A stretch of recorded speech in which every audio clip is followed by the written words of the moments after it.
Hi friends, మనం చక్కెర పొంగల్ చేసుకోవచ్చు. ఫస్ట్గా మొగుడు పెట్టుకున్నాం కదా, బియ్యం పెసరపప్పు కలిపి దోరగా వేపుకున్నాం. నేను ఈ గ్లాస్తో గ్లాసున్నర బియ్యం, అరకప్పు పెసరపప్పు వేసాను.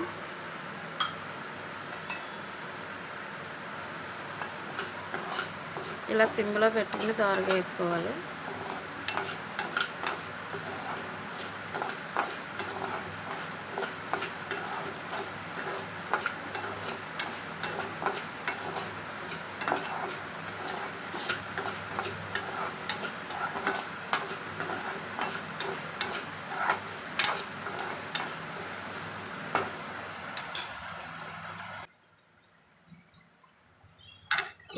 ఇలా దోరగా వేగిన బాగా వేగన బాగా దోరగా కొంచెం ఇంకా బాగా వేగాలి.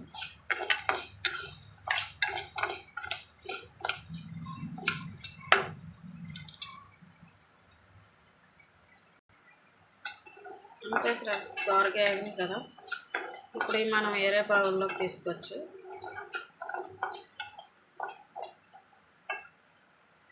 అంతే ఫ్రెండ్స్, వేరే దాంట్లో తీసుకున్నాం కదా. ఇప్పుడు ఇందులో మనం నెయ్యి వేసుకోవచ్చు. మనం ఇందులో నెయ్యి వేసుకున్నాం కదా, జీడిపప్పు కిస్మిస్ వేయచ్చు. వేసి కొంచెం దోరగా వేసుకోవాలి.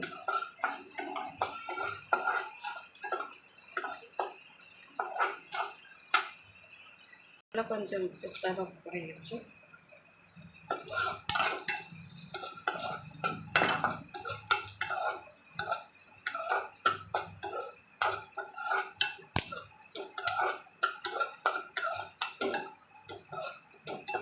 అంతే ఫ్రెండ్స్, ఇవి వేరే దాంట్లో తీసుకోవచ్చు. ఇప్పుడు మనం అంతే ఫ్రెండ్స్, ఇలా తీసాం కదా.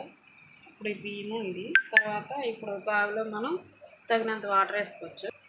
నేను గ్లాసున్నర రైస్ వేసాను కదా, ఇందులో 3 గ్లాసులు వాటర్ వేసాను అనమాట. అదే గ్లాస్తో ఇలాగ అందులోనే వాటర్ వేసాం కదా మనం. ఇప్పుడు ఇందులో కొంచెం గోరువెచ్చ పట్టిన తర్వాత ఆ రైస్ ఇందులో వేసుకోవాలి మనం. ఇప్పుడు నీళ్ళు గోరువెచ్చ పడాయి కదా, మనం ఇప్పుడు ఇందులో ఈ వేపుకున్న రైస్ వేసుకోవాలి.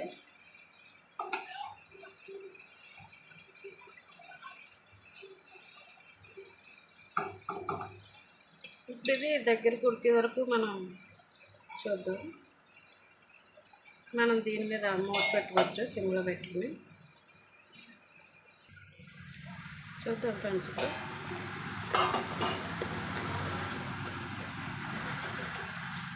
చూడండి, మంచిగా పొలుపు మీద ఉంది. ఇంక ఇది కొంచెం మెత్తగా అవుతుంది అన్నమాట. ఈ పొలుపు కథ ఉడికేలాగా చూడాలి.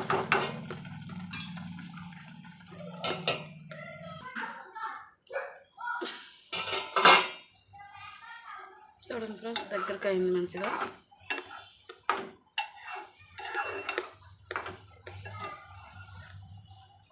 ఒక్క పలుకు ఉందంతే, ఆ పలుకు కూడా ఈ వాటర్తో ఇదైపోద్ది.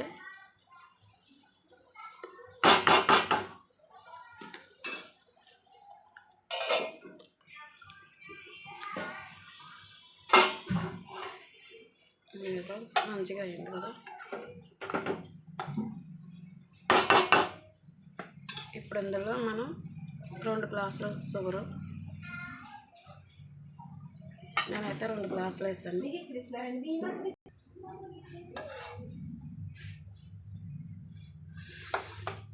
షుగర్ వేసిన తర్వాత కలిపేసి ఇప్పుడు ఇలా ఉంచి మనం మూత పెట్టుకోవచ్చు. ఇప్పుడు చూద్దాం ఫ్రెండ్స్, మంచిగా ఇలాగా దగ్గరికి అయింది కదా.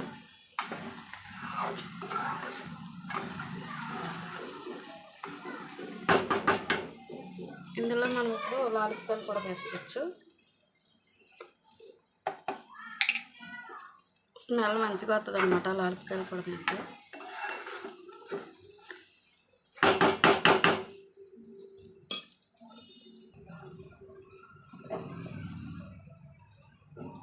నెయ్యి ఎంత వేసుకుంటే అంత మంచిది. మన చక్కెర పొంగల్లో బాగుంటుంది. నెయ్యి ఎక్కువ వేసుకుంటే టేస్ట్ కూడా బాగుంటుంది.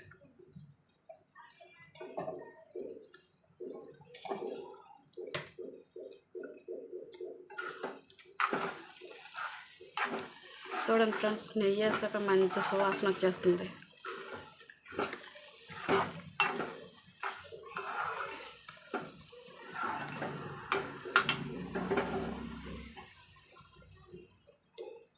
నెయ్యి వేసాం కదా, మరొక 5 నిమిషాలు మగ్గనిద్దాం. ఇప్పుడు చూద్దాం 5 నిమిషాలు అయింది. చూడండి ఫ్రెండ్స్, వావ్ ఎంత మంచిగా వచ్చిందో చక్కెర పొంగలి. చూడండి, ఇది చల్లారితే మళ్ళీ పొడి ఆడుతుంది అనమాట. ఇప్పుడు ఇందులో మనం కిస్మిస్లు జీడిపప్పులు వేసుకోవచ్చు.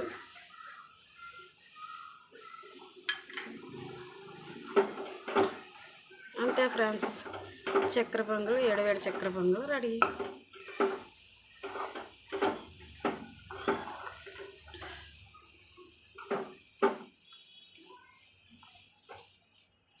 చూడండి, ఇప్పుడు ఇందులో మరి కొంచెం నెయ్యి వేసుకోవచ్చు గార్లిక్స్ కోసం. అంతే ఫ్రెండ్స్, ఎంతో టేస్టీ అయిన చక్కెర పొంగల్ రెడీ. ఇందులో మనం కొబ్బరికాయ ముక్కలు కూడా నేతిలో వేసుకుని వేసుకోవచ్చు.